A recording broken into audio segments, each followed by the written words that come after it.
Oh, bonjour, magaritok, wapkinu. Good evening. How you guys doing? So by now you guys have developed a picture of where your revenues are going to come from and what some of your expenses are going to be for your business. And you've started to think about whether you're going to be in a profit or a loss situation. Hopefully all of you guys are looking at potential profits. What's going to be important for your business plan, though, is to start putting some concrete numbers behind those revenues and those expenses. So this week, for this video, we're going to focus exclusively on the revenue side of things. Revenue side of things. The reason why it's so important to have some numbers attached to it is because when you're making your pitch, when you're presenting your business plan, immediately what the person is going to turn to is to the page that has to deal with the money. Remember, it's all about the bottom line. And the first thing that they're going to do is they're going to scrutinize your numbers. Essentially, you're going to make some guesses about how much money you're going to make. They're going to ask, is that realistic? Do these numbers make sense? Right? And that is going to play a big part in determining whether or not they like your business plan. So the thing that you can do when you're in the startup phase to make sure that those numbers are solid is something called market research. Say it with me now, market research. Hallelujah. So what market research is essentially going out and trying to figure out where the money is going to come from, who is your customer, and how much you can charge. So there's a few types of concepts in here, and I'd like you to get an idea for each of them. So you have something called primary market research, right? Which is the first type of market research, which is essentially where you go out and you conduct a survey or an interview or a focus group. So what you're essentially doing is going out into the world and doing your own market research by asking potential customers, what are the products that you're buying right now? Who are some of the competitors? Who are you currently buying your products from? What are the things that you like about those products? What are the things that you don't like about those products? And of course, how much are you paying for them?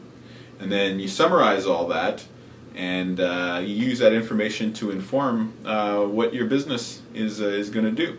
So for example, when you're examining your competitors' weaknesses, well, that could give you a good idea of how you can beat them.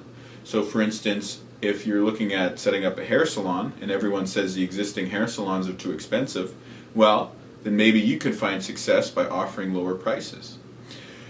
Conversely, by looking at what your competitors are doing really well, you might get a clear picture of what the challenges are going to be for you. So keeping that same hairstyle stylist example, if the existing salons are known to be very high quality, well then you're going to know that in order to be successful, you're also going to have to offer quality service. Now, the second type of market research is called secondary market research, and this is basically like using Google. So you go out on Google and you start Googling, census figures. You start, Googling your competitors' websites and checking out what they charge for prices. And then, you even may look at the specific areas that you want to target and start to figure out, some other details about who your potential customers are. So primary market research is market research that you go out and conduct yourself. For our purposes, we're going to do a focus group. So essentially what a focus group is you convene a group of people, like the people you have in the class with you, and you ask them a series of questions, and you use those answers to guide you. That's primary. Secondary is you go online. Typically, you go online. You could also go to the library, but I mean, is anybody going to go to the library? Might as well just use Google, right? And then you find out more information about pricing, customers, and all that. So we'll have time in class to do both approaches, but start thinking about the focus group because that's going to be the one that demands the most, thought beforehand. Another form of market research that's really important, it has to do with demographics, right? And demographics, what that term means is essentially like the type of people that are in a place. You know, how old are they? How much money do they make? You know, what are their interests? If they buy product A, do they also buy product B, right?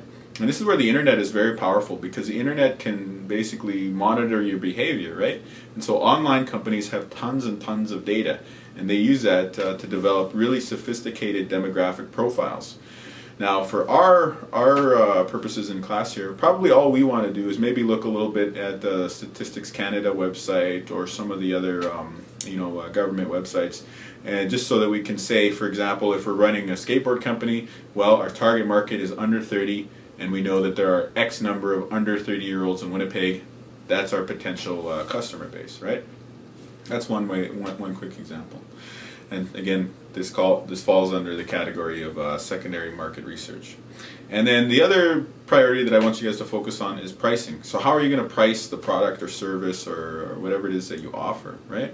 And so it's really beneficial to go out there and Google, search your competitors, what they're offering. If you're in a field where you're kind of inventing it as you go along, then I think maybe think about comparable industries. So for instance, if you're going to do like steel welding sculptures, well, there may be no direct competitors in Winnipeg, but you could maybe look at what do sculptors who do stone sculptures and wood three-dimensional works of art, what do they charge, right? And that might give you a ballpark of what you might be able to charge.